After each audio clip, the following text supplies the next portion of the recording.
kinidnap kay Rose? How can you let this happen? Ang pagmamahal na wagas, siya rin bang magiging dahilan ng kanilang Kinabukasan ay nagmanman si Ren sa labas ng hotel na sinamantala niyang dumaan sa parking area dahil hindi siya makapasok sa may lobby.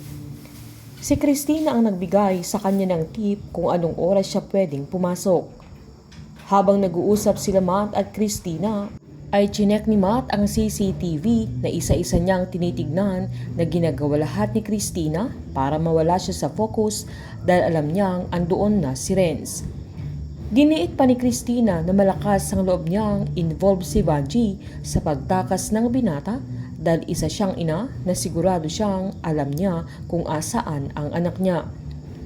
Tinanong pa niya kung sigurado si Matt na itataas niya ang reward money, sabay sinabihan niyang magtiwala na lang siya sa mga pulis na sila na ang gagawa ng paraan para mahuli si Renz, na sinubukan namang magtiwala ni Matt sa mga pulis pero nadismaya siya nang makatakas ang binata, kaya alam niyang kapag gagawin niyang 20 million ang reward money ay mas madaming magkakainteresado na hanapin si Renz na kahit mga sibilyan.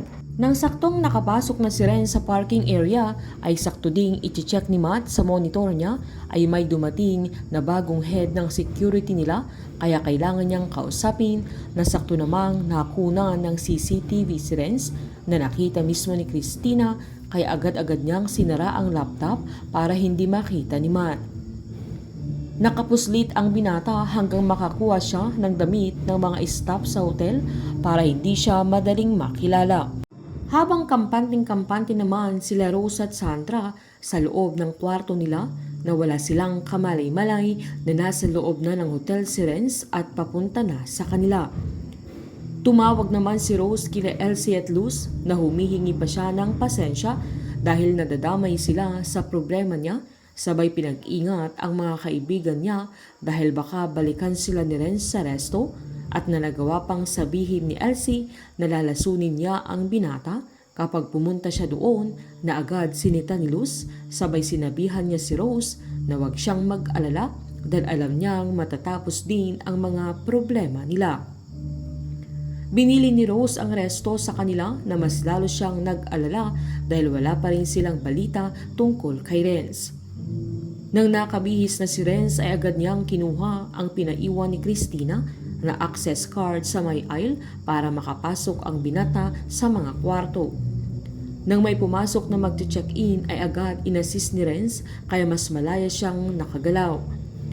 Habang nagulat naman si Matt nang may pumuntang pulis sa bahay nila na hinahanap si Rose dahil may hinala silang may kinalaman si Rose sa pagtakas ni Renz, na kinagulat naman ni Matt.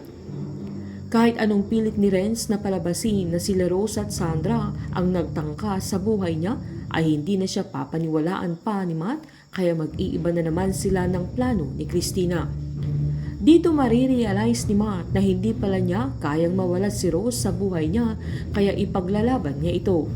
Painit ng painit ang mga tagpo, sabay-sabay po nating subaybayan ang advance episode at ang nalalapit na pagtatapos ng Unbreak My Heart dito po sa aking channel. Patuloy lamang po manood at mag-subscribe para ma-update po kayo sa mga susunod na episode. Marami pong salamat.